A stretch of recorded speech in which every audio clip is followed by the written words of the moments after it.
I stopped amateur boxing. Yeah.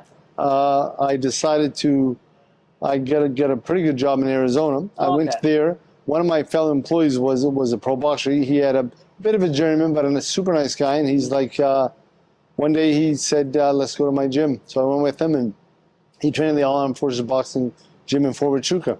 So I just tagged along. And the gym was fantastic. It was probably the most beautiful gym I've ever seen. The Army spares no expense in the U.S., right? They have the best of the best for the soldiers. Yeah. And these are the best boxers in the Army and in the armed forces, for that matter. And so some high-level boxers, pretty high-level coaching in a beautiful gym. And I started there. And my first day, the coach said, his name is Carlos Figueroa. He's a really, really good man. He said, Ian, you're a talented man. You should have a pro fight. And I said, I'd like to just have one. And I said, can you find me one? He said, yeah, sure. I'll call all the promoters in Arizona and make it happen. So like 2 months later, the biggest guy in Arizona, the biggest promoter, just so happened to need an opponent for one of his fighters. Like, I got the fight, $400.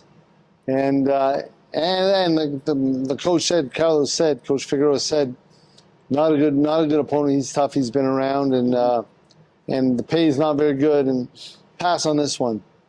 I said, I just want one. I just want one. I don't care. Just a bucket list thing. I'll fight him. I don't care. I went there. I fought him.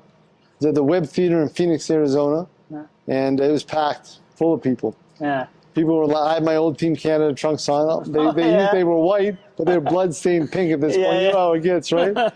So made by Dominic Phelan's family there made them, and they were stained pink. And I walked into the ring. I heard people laughing at me, and I ended up knocking the guy out. And the promoter of the fight signed me, started managing my career. Wow. And ended up being a really good, well-connected guy. A month later, I was fighting in Las Vegas, and then a few fights later, he had me go to the Wildcard Gym in Los Angeles. Okay.